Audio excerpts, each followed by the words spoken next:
Bonjour. C'est pas pour vous, mais moi quand le soleil arrive et que les températures remontent un petit peu, je revis.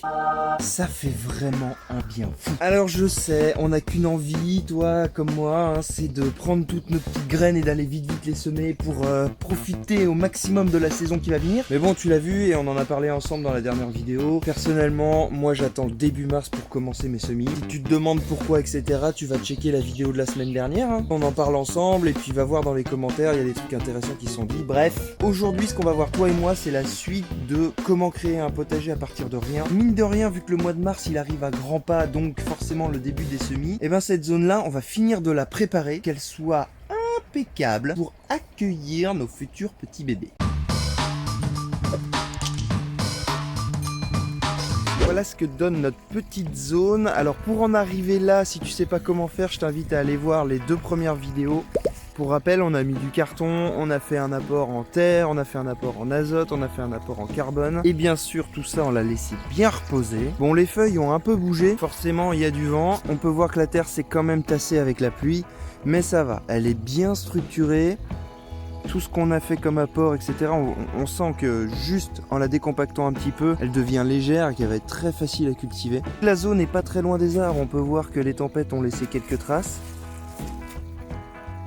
Et puis vu que les feuilles ont été un peu balayées avec le vent, il y a quelques herbes qui sont mises à pousser. Alors ce genre d'herbes là, je vais les déraciner parce qu'elles vont m'embêter plus tard dans mes cultures. Par contre, les petites pousses comme ça, c'est pas très gênant. Si vous avez ça, au pire, il suffit juste de les enfouir dans la terre et puis terminé, on n'en parle plus. Alors dans cette zone là, moi j'aimerais bien faire une zone pour faire des conserves. Je vais y mettre des carottes, des panais, des petits pois et des haricots. Comme ça on se fera un mix en conserve, ce sera nickel pour l'hiver. Donc cette planche là elle va me servir à ça. Après vous mettez ce que vous voulez. On va pouvoir semer ça dès le mois prochain. Donc c'est vraiment essentiel que ce soit prêt à semer début du mois prochain. Pour faire ça, il y a 2 choix possibles. Soit on met juste un coup de grelinette pour pas venir perturber trop la vie qu'il y a là-dedans. Mais il y a quand même encore un gros dépôt de feuilles, etc. Je vais faire le choix de venir vraiment bien mélanger les feuilles dans la terre. Donc je vais utiliser une pelle bêche. Forcément ça va déranger la vie du sol. Hein.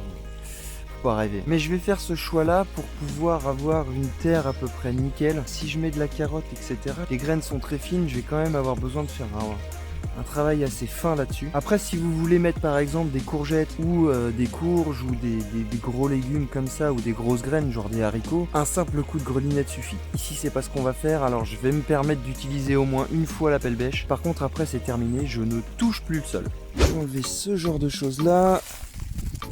Les épines, ça acidifie le sol, donc soit vous les laissez, soit vous les enlevez. Honnêtement, moi je vais faire le choix de les enlever. Bon bah maintenant on va remuer tout ça.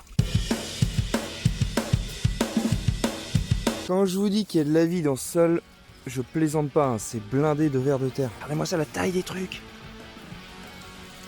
Ça vit là-dedans. Hein. C'est blindé de vie, ça va être top. Hein.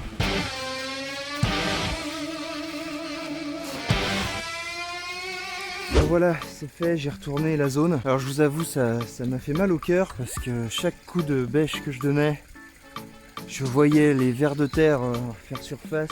J'avais peur de les blesser. Ça reste des êtres vivants, alors ça m'emmerde. Bon, alors rassure-toi, un ver de terre, ça a 7 cœurs. Donc même si tu le tranches en 2, il survit. Donc bon... Voilà, c'est l'étape un peu douloureuse pour moi, c'est de faire ça. Mais c'est fait. Maintenant, je vais venir affiner, retirer le surplus de feuilles qui ne servira pas à grand chose. Et puis, on va recouvrir tout ça pour protéger les bébés qui sont à l'air libre. Parce qu'ici, je sais pas si t'entends, mais ça piaille. Il y en a dans les arbres là autour qui surveillent bien ce que je fais et qui est prêt à piquer pour aller venir choper mes petits vers de terre. Et moi, je veux pas, les gars. Quand tu travailles le sol comme ça et que tu mets à nu la vie de ton sol, pense à le couvrir et à le protéger. Bref, je vais venir mettre un petit coup de râteau pour casser les mottes, il n'y aura plus qu'à attendre début mars.